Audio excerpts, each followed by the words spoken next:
सद्बुद्धि, सन्मार्ग और कार्य का संकल्प देना, अडिग रहे विश्वास तुम पर, ऐसा अंतः कर देना, मेरे हृदय में आने में तुम्हें कोई संकोच न हो। हे गुरुदेव, मुझे नज़रों से दूर कभी न होने देना। हे गुरुदेव, मुझे नज़रों से दूर कभी न होने देना। नमस्कार। गायत्री चिंतन धारा के इस सतत प्रवाह में आप सभी का स्वागत है। मित्रों, आप सभी गायत्री चिंतन धारा के वीडियो देखते हैं, इसको लाइक करते हैं, इसको शेयर करते हैं, ज़्यादा से ज़्यादा लोगों तक पहुंचाते हैं, तो आप विचार क्रांति अभियान में एक बहुत बड़ा अपना योगदान दे रहे हैं। इसलिए प्रारंभ में ही हम आपका स्वागत करते हैं। मित्रों, आप सभी पूजा पाठ करते हैं, गायत्री मंत्र का जाप करते हैं, समय मिलने पर समयदान और अंशदान भी यथाशक्ति करते रहते हैं, और इसीलिए आपसे उम्मीद बनती है और महाकाल का संदेश इसीलिए आपके पास भेजा जा रहा है। मित्रों, आपके लिए हर दिन कोई अच्छा हो जाए ऐसा तो होता नहीं है। किसी के लिए हर दिन अच्छा ही होता है ऐसा नहीं होता, बुरे दिनों का भी सामना करना पड़ता है ना। तो अच्छे दिन आपके चल रहे हैं, लेकिन कभी अगर बुरा दिन आता है तो बुरे दिन का सामना करने के लिए भी हमको तैयार होना चाहिए, करना हमको ही पड़ेगा, है ना भाई। ठीक है, बुरे दिन चल रहे हैं, लेकिन बुरे दिनों का अच्छे ढंग से सामना करेंगे तो बुरा दिन भी अच्छे दिन में कन्वर्ट हो जाएगा। नहीं, क्या है, जीवन में अच्छी बुरी परिस्थितियां तो आते रहती है ना। अब इन परिस्थितियों को देख करके, उन परिस्थितियों से जूझते हुए या तो आप सफल होकर के बाहर आएंगे, और अगर यदि आप उन परिस्थितियों से डर गए और इसके भरोसे उसके भरोसे घूमते रहे तो हो सकता है आप टूट के बिखर भी जाएं। ऐसा हम सब के साथ होता है।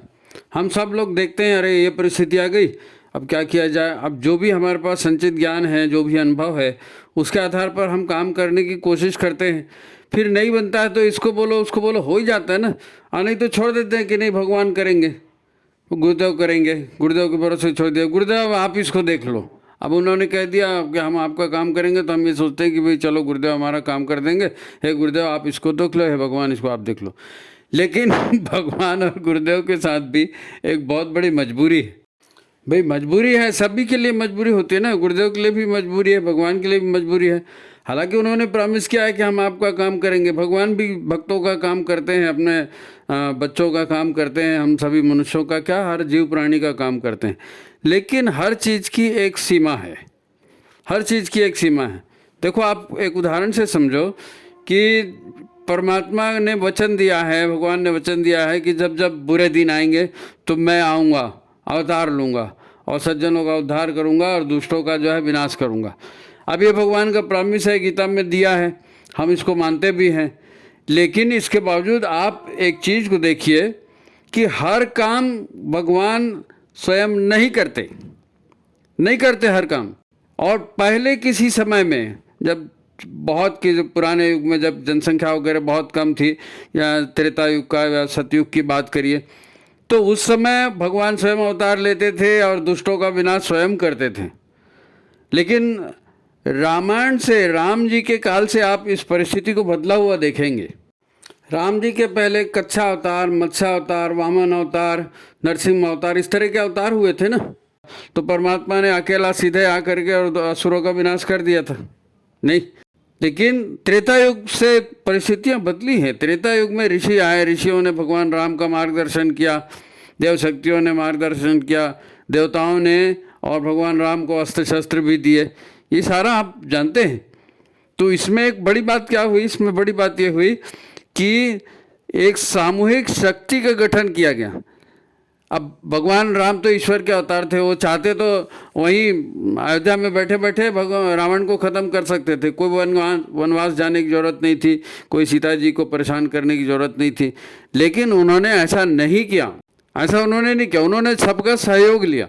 ऋषि मुनियों को पास गए, उनको आश्वस्त किया, उनका मनोबल बढ़ाया, और छोटे छोटे ऋषि वानरों को सबको इकट्ठा किया और सबको असुरता से संघर्ष के लिए ट्रेनिंग दी। असुरता से वो उनको कहा कि भाई आप काम करो ना, हम तो हैं। और लोगों ने काम किया। हैं, वानर, रीछ, भालू जो भी थे, भगवान हनुमान जी थे, सभी ने अपना अपना काम किया, है ना। रावण के दरबार में भी जो लोग थे, विभीषण जैसे लोग, उन्होंने भी आश्वस्त होकर अपनी तरफ से जो भी कोशिश कर सकते थे की। मतलब सज्जनों की शक्ति खड़ी होनी चाहिए। ये त्रेता युग से ये प्रक्रिया शुरू हुई। द्वापर में आकर के और कितना बड़ा काम हुआ। पांडवों को तैयार किया, पूरी परिस्थितियों का निर्माण किया। उनको मालूम था कि असुरता जो है असुरी कृत्य किए बिना टलेगी नहीं, लेकिन लोगों का मनोबल इतना गिरा हुआ है और लोग इतने भयभीत हैं असुरता से, हैं दुष्टों से भयभीत हैं। वो काम या तो भय में हैं या मोह में हैं, या उनको समझ में नहीं आता, कुछ बुद्धि की भी कमी है, सद्बुद्धि नहीं है, साहस नहीं है, जो भी बोलो आप, अंदर नकारात्मकता भरी है। और ये सत्य था। भगवान राम के समय ऐसा नहीं था, लेकिन दुष्टों का शासन इतने साल तक चला, असुरों के राज्य में लोग इतने सारे, तो जाहिर है अंदर से डर गए थे। और अंदर से डर गए थे इसलिए कोई भी असुरता के विरुद्ध आवाज़ ही नहीं उठाता था। तो भगवान आए, भगवान ने सबको संगठित किया और फिर आवाज़ उठाई। और आवाज़, उनकी शर्त क्या थी? उनकी शर्त यही थी कि महाभारत युद्ध होगा और मैं शस्त्र नहीं उठाऊंगा, इतना याद रखना। कुछ काम ऐसे ही हैं जो तुमको खुद करने पड़ेंगे। जो होना है वो तो होना है, भाग्य ने लिख के रखा है कि असुरता का विनाश होगा, तो असुरता का विनाश होगा। तुम नहीं करोगे, कोई और करेगा। और यही चीज़ गुरुदेव ने भी कहा है, युग परिवर्तन तो होगा, युग परिवर्तन के लिए सारी ताकतें जुटेंगी, तुम नहीं करोगे, हम किसी और से करा लेंगे। यही चीज़ कृष्ण ने भी कही थी अर्जुन को, है ना, और उनको समझाया था। और समझाने के समय जो सबसे महत्वपूर्ण बात है, जिसके तरफ किसी का ध्यान नहीं जाता। भाई गीता तो कितने लोगों ने सुनी होगी और कितने लोग पढ़ते हैं और कितने लोग उसको समझ पाते हैं, लेकिन उस रण क्षेत्र में भी अर्जुन को गीता का संदेश भगवान ने सुनाया और उनको दिव्य चक्षु दिए, दिव्य बुद्धि दी, ऐसी परमार्थ बुद्धि दी, ऐसी शुद्ध बुद्धि दी, सद्बुद्धि दी कि उस सद्बुद्धि से वो जो आध्यात्म की इतनी बड़ी बड़ी बातें कही गई, आचरण के इतने तर्क सहित उदाहरण दिए गए, वो तर्क सहित उदाहरण अर्जुन के गले उतरे।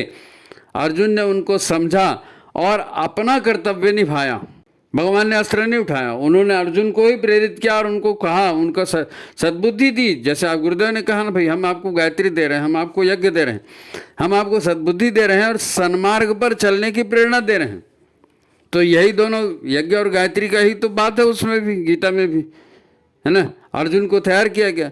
आज भी अगर गुरुदेव आए हैं तो गुरुदेव ने हमको तैयार किया है, हमको दिया है गायत्री, हमको दिया है यज्ञ और हमको तैयार किया है कि ये देवासुर संग्राम चल रहा है, कलयुग का देवासुर संग्राम चल रहा है। और असुरता इतनी ज़्यादा बढ़ गई है कि अब तो हर व्यक्ति के भीतर असुर है नहीं। अब तो हर व्यक्ति के भीतर, एक ही आदमी कब असुरता का काम करेगा, कब अच्छा बुरा काम करेगा, कुछ कोई ठिकाना है क्या? और कितनी विकट परिस्थिति आप देख रहे हैं। विवाह नहीं टिक रहे हैं, परिवार नहीं टिक रहे हैं, समाज में संगठन नहीं टिक रहे हैं। संगठन बनते हैं तो पैसे वाले हावी हो जाते हैं, अप्रोच वाले हावी हो जाते हैं और वो अपने ढंग से काम करते हैं और पूरा समाज छतर-बतर हो गया उसी में। कोई अच्छा व्यक्ति होगा, अच्छा काम करने जाएगा, वो भी देखेगा अरे दुष्टता तो सफल हो रही है, तो बेचारा कितने दिन है, उसकी दुष्टता जो है वो भी उसी के फेवर में आ जाता है फिर। और ऐसा हो रहा है और यही सबसे बड़ी विचित्र विडंबना है। अब भगवान की भी शर्त यहीं पर है कि भाई आपको दुखों से मैं बचाऊंगा, आपको मुसीबतों से मैं बचाऊंगा, दुखों से और मुसीबतों से बचाने का तरीका आपको बताऊंगा, लेकिन करना तो आपको ही पड़ेगा, करना आपको ही पड़ेगा। ऐसा नहीं हो सकता कि आप उटपटांग काम करते रहो और हम आपको बचाते रहें, हैं भाई। हम गड्ढे को भरते रहें और आप फिर गड्ढा खोलते रहो तो मतलब क्या निकलेगा। इसलिए भगवान ने ज्ञान तो दिया, उन्होंने कहा बेटा काम तुमको करना है, हम आपकी पूरी सहायता करेंगे, लेकिन उस सहायता पाने का भी एक मापदंड है। हर किसी को हम सहायता देते रहें, है ना भाई। अपन दान भी किसी को देते हैं, अब शराबी को दान दोगे जाके दारू पिएगा ना, किसी जुआड़ी को दान देंगे, किसी गंदे आदमी को पैसा देंगे तो फिर पया पानम भुजंगानाम केवलम विश्वर्धनम, है नहीं। जहरीले सांप को दूध पिलाओगे तो उसका जहर ही बढ़ेगा। तो हम आपकी सहायता करेंगे तब करेंगे जब आप सहायता पाने की पात्रता अपनी विकसित करोगे। शर्त उसके साथ लगी हुई है। नहीं साहब आप तो भगवान हो, आप तो गुरुदेव हो, आपने कहा है कि हम आपकी सहायता करेंगे। हाँ सहायता करेंगे, लेकिन आप अपनी पात्रता का तो विकास करो, तब तो हम अपनी शक्ति आपको दें। आपकी पात्रता के ऊपर निर्भर करता है कि आपको ईश्वर कितनी सहायता करेगा। तो ये पात्रता हमको विकसित करनी पड़ेगी। भाई भगवान ने हमको शरीर दे दिया, ठीक है, माता पिता दे दिए, समाज दे दिया और वनस्पति दिए, जल दिए, जीवन के सारे साधन भगवान ने ही दिए ना। भगवान ने करुणा दी, प्रेम दी, सब उसी के सहारे तो सब चल रहा है। हमारे चलने के पहले पहले भगवान सारी सुविधा कर देते हैं, लेकिन हमारे साथ दिक्कत क्या है, हमारे साथ दिक्कत ये है कि हम अपने शरीर तक को नहीं बचा पाते हैं।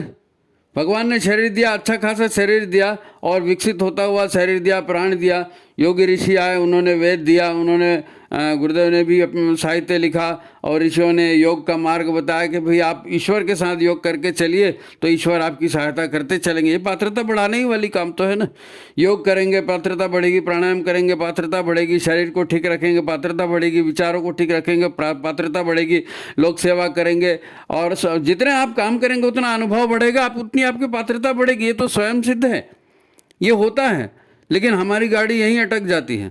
हम लोगों को भ्रष्टाचार के काम करते हुए देखते हैं, और हमारे बीच में भी डाउट पैदा हो जाता है, शक पैदा हो जाता है। अरे उसने तो ऐसा किया, अरे ऐसा तो सब करते हैं, अरे ऐसा तो अच्छे खासे लोग भी जो हैं वो भड़क में आ जाते हैं। एक बार एक दंगा हो रहा था एक मोहल्ले में, है ना, दंगा हो रहा था, तो पंडित जी वहाँ से जा रहे थे, और दंगाइयों ने क्या किया, एक दुकान का शटर तोड़ दिया और दुकान से सामान लूट के ले जाने लगे। तो कोई टीवी उठा के ले जा रहा है, कोई मिक्सी उठा के ले जा रहा है, ऐसा सब सामान उठा के ले जा रहे थे। अब पंडित जी हक बक कमर में हाथ दे के देख रहे हैं, अरे वो ये ले गया, अरे वो ये ले गया, ये टीवी ना कम से कम 50,000 का होगा, ये मशीन जो है ना कम से कम 20,000 की होगी, अरे ये तो इतना उठा के, ये तो गल्ला उठा के चला गया। पंडित जी को लगा कि यार राम नाम की लूट है, लूट सके तो लूट है। तो पंडित जी भी देखे, कह रहे सब लोग तो ले जा रहे हैं, चल साले मैं भी उठाता हूँ। उन्होंने भी एक टीवी उठाया और वो भी अपने भाग के चले गए घर, भाग के घर ले गए टीवी। तो पत्नी देखी, पत्नी ने कहा ये टीवी उठा के लाए तुम? बोले हाँ। बोले क्या हो गया? अरे बोले सब लोग लेके जा रहे। बोले किससे लेके जा रहे थे? नहीं सब लोग दुकान को लूट रहे थे, उसमें सब सामान जा रहा था। और बोलते बोलते पंडित जी को याद आया कि सब लोग दुकान को लूट रहे थे तो मैं भी लूट के ले आया टीवी। मैं ब्राह्मण हूँ, मैं वेदाध्ययन करता हूँ और मैं बच्चों को पढ़ाता हूँ, और मैं खुद ही टीवी उठा के ले आया, लूट का सामान घर लेके आया। और जैसे ही उसके दिमाग में यही बात उसकी पत्नी ने भी कही। बोले विप्र आप क्या कर रहे हो? आप पंडित हो, आप तो भूसुर हो, आप भूमि के देवता माने जाते हो, और आप इन लुटेरों के साथ में आप भी लूट का माल उठा के ले आए। तो पंडित जी को बहुत गिलानी हुई, तो उल्टे पैर वापस गए, वो टीवी बाहर रख के आए। ये संसार में होता है, लोगों को गलत काम करते करते, सभी लोग तो कर रहे हैं जी, तो अच्छे अच्छे आदमी लोग बहक जाते हैं, अच्छे अच्छे आदमी लोग बहक जाते हैं। और कई लोग भ्रांत धारणाएं रखते हैं, इसके बीच में भ्रांत धारणाएं रखते हैं, क्योंकि ज्ञान नहीं है, बुद्धि नहीं है। अब भाई भगवान ने कह के रखा है कि मैं कर्मों का फल दूंगा, कर्मों का फल दूंगा। अब भगवान तो आप जानते हैं ना, किसी के पीछे डायरी पेन लेके घूमते नहीं है, वो तो ऊर्जाओं का खेल है, नकारात्मक ऊर्जा सकारात्मक ऊर्जा। भगवान ने आपको ज्ञान दे दिया है कि भैया ऐसा ऐसा है, शरीर ऐसा है, मन ऐसा है, बुद्धि ऐसी है, आत्मा ऐसी है, और ऐसे संस्कार लेकर के व्यक्ति जन्म लेगा तो ये होगा, नहीं करेगा तो आत्मा ऐसे भटकेगी। सारी चीज़ तो उन्होंने बता दी है भाई। इसीलिए ईश्वर को विधाता कहते हैं ना। उन्होंने ऐसी विधि व्यवस्था बना दी है कि सब सुखी रह सकें, सब जीवन में उन्नति कर सकें, और अपना आत्मा की उन्नति करते हुए, है ना, और श्रेष्ठ जीवन को प्राप्त करें। अब आप सोचिए, लोग तामसिक आहार करेंगे, दुष्टों की संगत करेंगे, जब देखो तब मनोरंजन में लगे रहेंगे, और उधार लेंगे और नहीं चुकाएंगे, और ईर्ष्या करेंगे, द्वेष करेंगे, क्रोध करेंगे, अपने से कमज़ोर के ऊपर अत्याचार करेंगे, ये सब करते रहेंगे, तो भगवान उनको अच्छे दिन देगा? ये नकारात्मक ऊर्जाएं लौट के उसी के भीतर से फूटेंगी। विधाता ने विधि बना दिया, करना हमको और आपको है ना। विधाता ने विधि बना दिया, वो उस विधि से कोई बाहर नहीं जाएगा, लेकिन करना तो हमको पड़ेगा। हम तो ये सोचते हैं कि भाई हमने भगवान की पूजा कर दिया, इतने आधे घंटे तक ये जाप कर दिया, आधा घंटा ये कर दिया, उसको इतना पैसा डोनेट कर दिया, वो फलाना कर दिया, तो हम तो श्रेष्ठ आदमी हो गए, हमारे प्रवचन वहाँ चलते हैं, हमारे विद्वता की बात वहाँ होती है, तो हमको तो अच्छा ही फल मिलना चाहिए। लेकिन ऐसा कहाँ होता है, ऐसा कहाँ होता है? ठीक है, आपके संस्कार में थे, आपके घर में वो चीज़ होती थी, आपने वो कर दिया, लेकिन मन से किया क्या, भावना से किया क्या, अंतरंग से वो प्रवाह उठा क्या? हैं भाई, आपने 8 घंटा सोने में निकाल दिया, 10-12 घंटे आपने काम के निकाल दिए, चलो भाई ड्यूटी थी, दुकान गया था, फलाना दिखा, 18 घंटे हो गया, ठीक है, 2 घंटे समझ जाओ नहाना धोना खाना पीना इसमें चला गया, 20 घंटे हो गया, फिर भी 4 घंटे बचे ना। अब इन 4 घंटों में सत्कर्म कितने हुए, लोकहित के काम कितने हुए, और सच्चिंतन कितना हुआ, और दुश्चिंतन कितना हुआ, और दुष्कर्म कितने हुए? और फिर जब आप काम कर रहे थे, उस काम करते समय आपकी भावना क्या थी? लोग कर्म को कर्म मानते ना, विचारों को कर्म नहीं मानते, भाव को कर्म नहीं मानते। विचार और कर्मों की ऊर्जा भी तो उसके साथ जुड़ी जाती है। अब हमारे 24 घंटे में दुष्कर्म दुश्चिंतन सबसे ज़्यादा हो रहा है, और आपने आधा घंटा जाप कर दिया, वो 10 माला उसमें निकाल दी, 5 माला उसमें निकाल दी, तो कोई बहुत बड़ी तोप चला दी। जितना आपने सत्कर्म किया उससे 10 गुना ज़्यादा तो दुष्कर्म कर दिया। चिंतन भी कर्म ही है, विचार भी कर्म ही है, ईर्ष्या, द्वेष, लोभ, काम, क्रोध, जितने ये सब कर्म है, इन सभी से तो भाई बीमारियां होती हैं, इन सब से रोग होते हैं, इन सब से। और अब तो इनको भड़काने वाले लोग आए हैं। आज के कलयुग के ज़माने में विज्ञान की जो प्रगति हुई है, विज्ञान की प्रगति ईश्वर को साथ लेके हुई क्या? नहीं हुई है। ईश्वरी तत्व, उसका ईश्वर का विधि विधान का कुछ उसमें तालमेल हुआ है कि चलो विधाता की योजना ऐसी, इसके साथ हम ऐसा करें? नहीं, ऐसा नहीं हुआ। वो तो आप जहाँ जा रहे हैं वहाँ आपके पीछे विज्ञापन जा रहे हैं, आपके आगे भी विज्ञापन है, आपके पीछे भी विज्ञापन है, आपके दाएं भी विज्ञापन है, आपके बाएं भी विज्ञापन, यहाँ वहाँ जहाँ तक मत पूछो कहाँ कहाँ, जहाँ जहाँ से भी हो आपको प्रेरित किया जा रहा है लगातार। और अब इलेक्ट्रॉनिक मीडिया आ गया, इंटरनेट आ गया, हर तरफ से आपको भड़काने की बात हो रही है, और इतनी लोभ लालच बात दी जाती है और लोग फिसलते हैं उसमें। तो उसके बदले में आपने आधा घंटा जाप कर दिया या मंदिर में चले गए और कोई 1,000-500 किसी को डोनेट कर दिया, तो उससे वो न्यूट्रलाइज हो गया? ऐसा थोड़ी। भगवान को असुरों का नाश करना है, किसका नाश करेगा? हर बुरे से बुरा आदमी भी कुछ न कुछ अच्छा काम करते हुए दिख जाता है, और अच्छे से अच्छा आदमी कुछ न कुछ बुरा काम करते हुए दिख जाता है। तो भगवान तो अपना नियम ही लगाएंगे ना, जाओ जैसे करे ही सो तैसे फल चाखा। आपने अच्छा काम किया उसका अच्छा फल, बुरा काम किया बुरा फल, अच्छा सोचा उसका अच्छा फल, बुरा काम सोच बुरे चिंतन में लगे तो उसका बुरा फल होगा।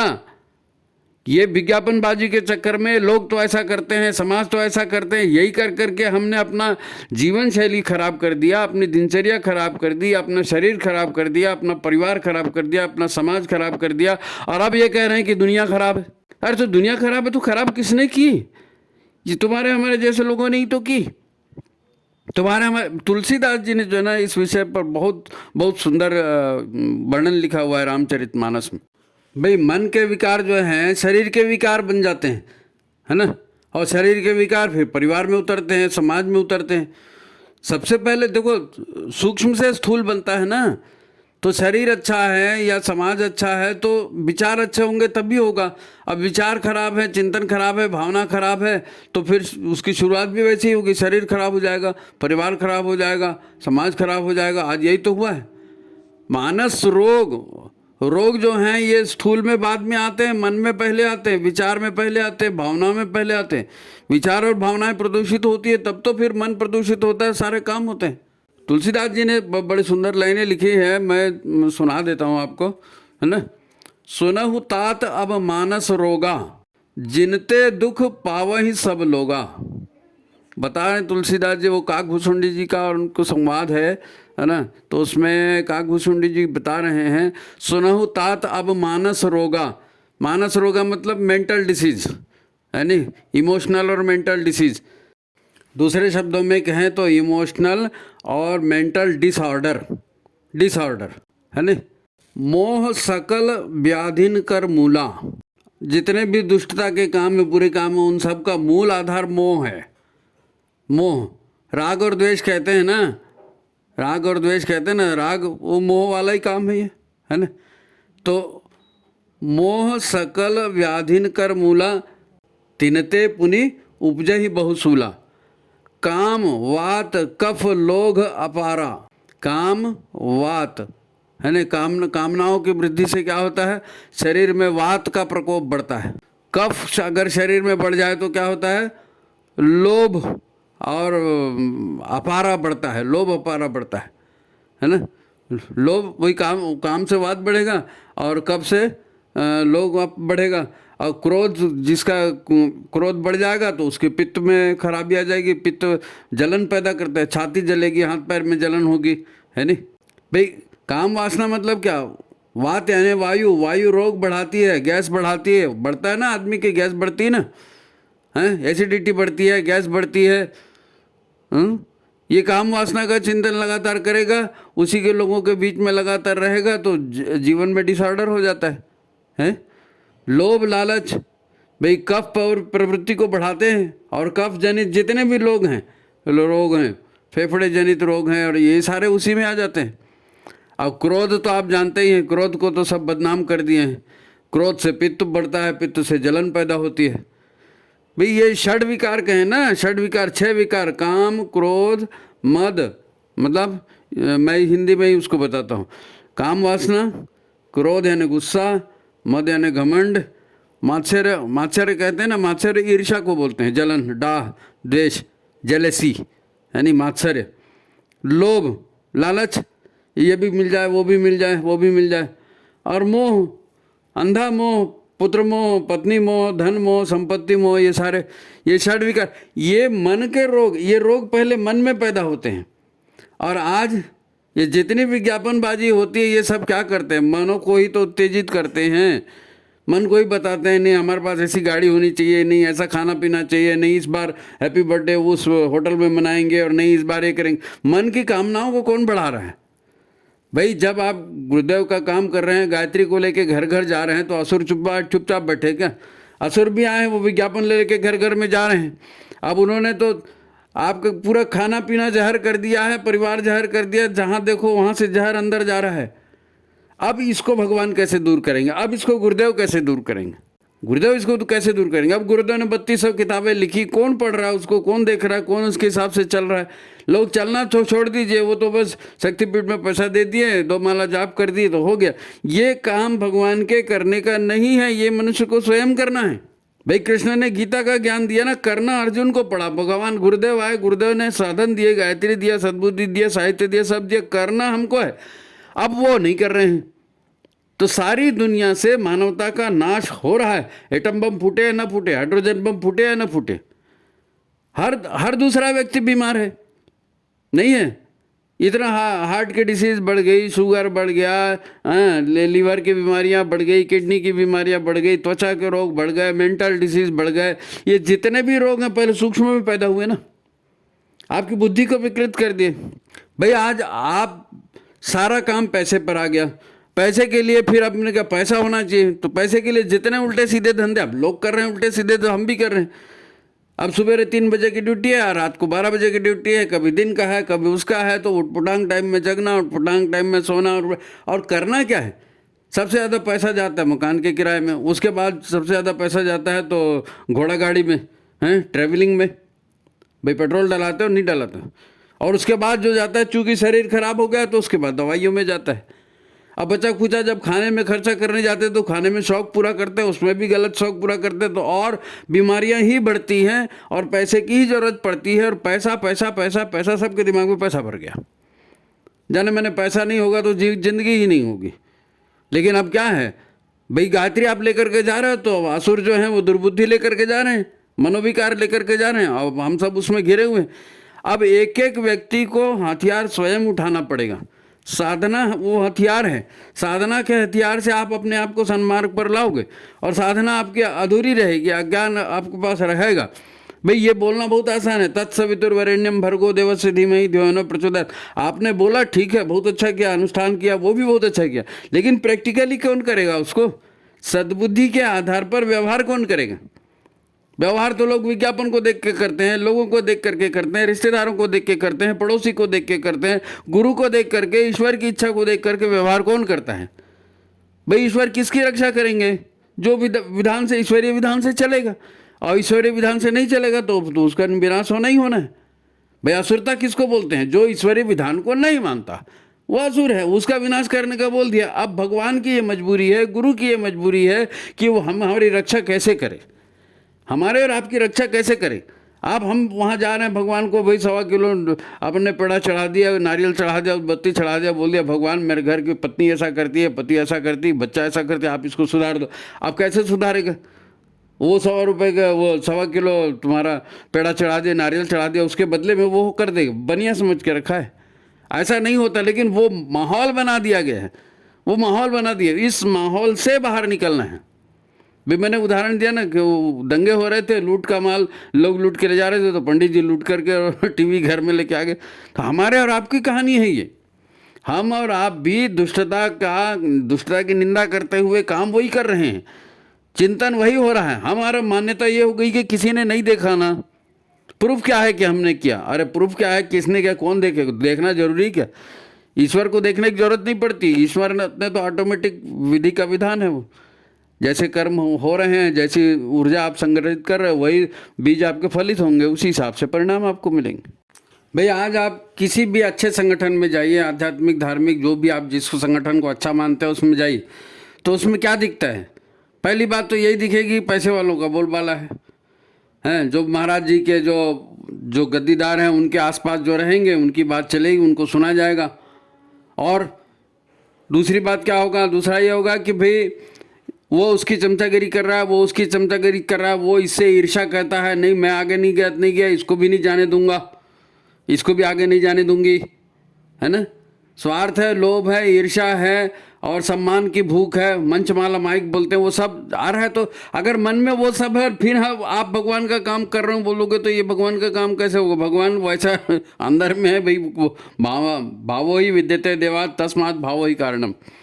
भाव मुख्य है ना, बाहर किसको दिखाना है जी? समाज को, वैसे समाज को थोड़ी देखना है, भाव अंदर में जो है भाई। इसीलिए गुरुदेव का एक शांति कुंज ने एक वीडियो निकाला है, और भी निकाले होंगे, कई वीडियो होंगे, लेकिन उस वीडियो में एक विशेष बात कही। उसमें गुरुदेव की वाणी है वो, और उसमें गुरुदेव ने स्वयं कहा है कि आप किसी को मत देखिए, आप हमको देखिए और अपने आप को देखिए।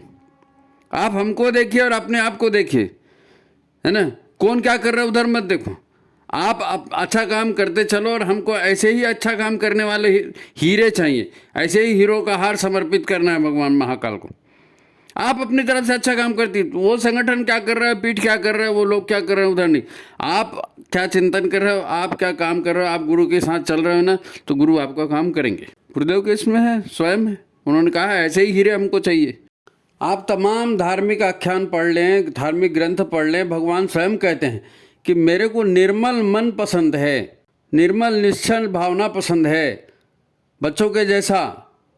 तुलसीदास के अलावा कबीरदास जी ने भी बहुत सुंदर कहा है ना, उनका तो दोहा प्रसिद्ध है, हम लोग मंच से बार बार बोलते भी हैं कि कबीरा मन निर्मल भया ऐसे जैसे नीर, पीछे पीछे हरि फिरे कहत कबीर कबीर। न निर्मल मन हो तो रघुनायक सबरी के घर जाते, श्याम सूर की बाह पकड़ते साग विधुरगर खाते, तुमने इस पर नहीं विचारा कैसे आएंगे भगवान, है ना। भाई मन खराब होता है दूषित आहार से, कुसंग से। दूषित आहार कुसंग से मन खराब होता है, और मन लगातार खराब रहे तो संबंधित विकार शरीर में बढ़ने लगते, कफ बढ़ जाता है, वायु बढ़ जाती है, पित्त बढ़ जाता है, और ये कफ पित्त और वात तीनों का बैलेंस ही तो है। और फिर इसके अलावा दूसरी और भी चीज़ है जो शारीरगत है, और वो है शरीर की सफाई, पेट की सफाई, विचारों की सफाई। आराम तलबी, आलस्य प्रमाद, जब देखो मोबाइल लेकर के बैठे हैं, जब देखो हाथ पैर चलना नहीं है, हर जगह जाने के लिए गाड़ी चाहिए। शरीर तो ऐसा चलाओगे तो चलेगा, नहीं चलाओगे तो बीमार होगा, है। तो मन के तरफ से भी है, जीवन व्यवहार के तरफ से भी है। भाई हमारे यहाँ क्या कहा गया है? भगवान की सेवा। भगवान की सेवा करना है मतलब क्या है? दरिद्र नारायण की सेवा करना है, जो हमारे से कमज़ोर है उसकी सेवा करना है, जो बीमार है, माता पिता हैं, गुरु हैं, इनकी सेवा करना है, गौ माता की सेवा करना है, प्रकृति की सेवा करना है, वृक्षारोपण करना है, जल संरक्षण करना है। यही तो ईश्वर की सेवा। इन सब को आपको फिजिकली करना पड़ता है, शरीर से काम करना है, शरीर से। नहीं मैं उसको मोबाइल कर दूंगा, नहीं मैं उसको ये बोल दूंगा, वो बोल, वैसा नहीं है, आपको अपने हाथ से करना पड़ेगा। भगवान की प्रदक्षिणा की जाती है, पैदल चल करके भगवान के इर्द गिर्द घूमा जाता है। हे भगवान हमारी ज़िंदगी तुम्हारे इर्द गिर्द मैं चलाते रहूं, ऐसा आशीर्वाद दीजिए। 3 प्रदक्षिणा, 108 प्रदक्षिणा, 1008 प्रदक्षिणा की नहीं, भगवान तेरे ही आसपास हमारी ज़िंदगी को चलाना है। अब हम उस क्या कर रहे हैं हमारा हमको मालूम है, परेशानियां तो हमको हो रही है, दिख रहा है। हर व्यक्ति रोगी है, और हर व्यक्ति रोगी है तो हर परिवार में वितंडा है, हर परिवार में वितंडा है, समाज में वितंडा है। अब आप सोचिए कि अगर दुनिया को बचाना है तो भगवान क्या करे, और गुरु क्या करे, और महाकाल क्या करे? सबको मार दे, जितने दुष्ट है सबको मार दें, तो हमारा भी नंबर लगना ही लगना है। 2026 में महाप्रलय होगी, अरे होगी 2026 में महाप्रलय, तो हम मरेंगे। अरे तो तुम मरोगे मतलब मरने के लायक होगा, कोई मरेगा? नहीं होगा तो नहीं मरेगा। ना हमारे पास मनोबल है, ना हमारे पास इम्यूनिटी पावर है। जरा से में सर्दी लग जाती है, जरा से में बुखार आ जाता है, जरा से में कमर दर्द हो जाती है, जरा से में बुखार पेट साफ होता नहीं है।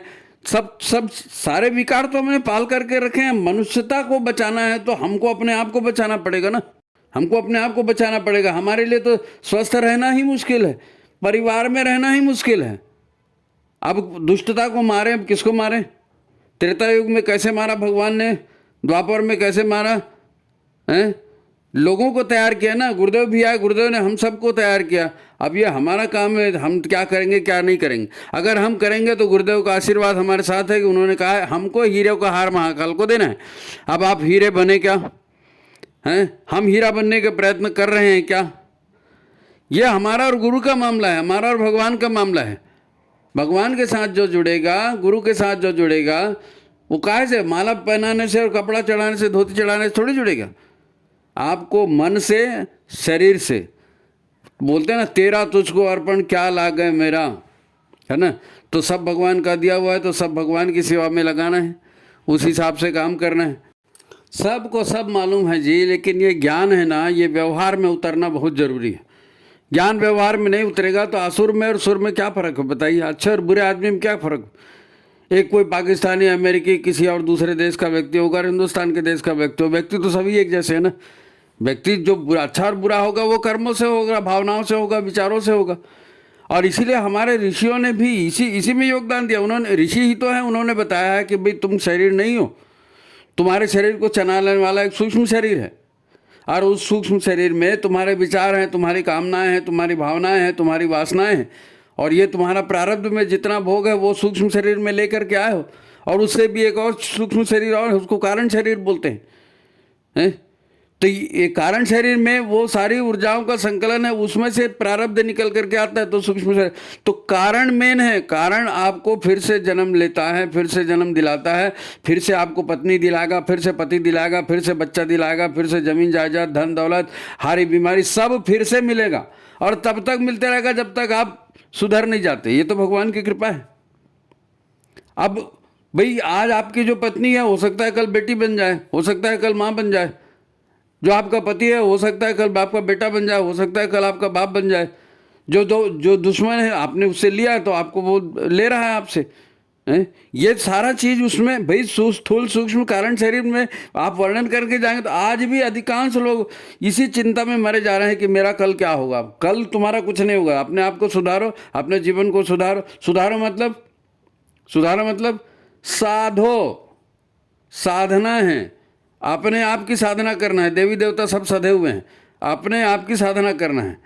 भाई मैं बीमार हूँ इसलिए मेरे से नहीं बनता, बीमार हूँ इसलिए उठते बैठते नहीं बनता, मैं बीमार हूँ मेरा कोई देखने वाला नहीं है, फलाना नहीं है, ये सारी चीज़ें बोली जाती है ना। आप देख रहे हो, प्रत्यक्ष हो रहा है। कितने लोग हैं जो ईश्वर पर विश्वास करते हैं, ईश्वर के ढंग से चलते हैं? नहीं चलते हैं। अब विनाश होगा, लोग बोलते हैं हाँ भैया एक एक गांव में दो लोग बचेंगे, या ये दुनिया की आबादी है वो 8 अरब 9 अरब कितनी आबादी है, तो 1 ही अरब बचेगी, आधा ही अरब बचेगी, 30 करोड़ बचेगी, 32 करोड़ बचेगी। अरे भाई बच गए, मर गए, आत्मा तो फिर से जन्म लेगी ना। हम इसी ज़िंदगी को लंबा करना चाहते हैं, हम इसी ज़िंदगी में खुश होना चाहते हैं। हम चाहते हैं हमारे पति, हमारा बच्चा, हमारा घर, ये मेरा ये सारा बच जाए। भगवान की भी मजबूरी समझिए, गुरु की भी मजबूरी समझिए। विधि का विधान कैसे टूट जाएगा? हमारे लिए किसी के लिए टूटा है? हम ये समझते हैं कि हमारी समस्या पैसा है, हमारी समस्या पड़ोसी है, हमारा रिश्तेदार है, या हमारा साथी है, या हम इसको अपनी समस्या मानते हैं। ये ठीक हो जाए तो सब ठीक हो जाएगा, है जीवन बेहतर हो जाएगा, बस पैसा मिल जाए। अब उधर गुरु भी है, भगवान भी है। अब गुरु और भगवान की समस्या क्या है? गुरु और भगवान कहते हैं कि बेटा ये तेरी चीज़ नहीं है, ये तेरा, इसमें कुछ नहीं है, ये इसमें तेरे साथ कुछ नहीं जाने वाला है, तू माया के चक्कर में फंसा है। माया मतलब दुर्बुद्धि, और इसलिए उन्होंने गायत्री दे दिया कि वो दुर्बुद्धि हटा भाई, सद्बुद्धि पकड़, और ये तेरा मेरा हटा भाई, सीधा बोल इदम गायत्री इदम नमः, मेरा नहीं है, ये सब तेरा ही है। तो सद्बुद्धि को वो देना चाहते हैं, सत्कर्मों को वो देना चाहते हैं, और हम चाहते कि नहीं, हम इसी शरीर में ऐसे ही खूब पैसे कमाएं, खूब शादियां करें, खूब बच्चे पैदा करें, और हमको कोई न रोके। ये असंभव चीज़ है, इसी को बोलते हैं माया का खेल। अब भगवान बेचारा क्या करेगा, उसकी भी प्रॉब्लम समझा। हम वो तो बोला कि भैया आप करो और आपको मिलेगा।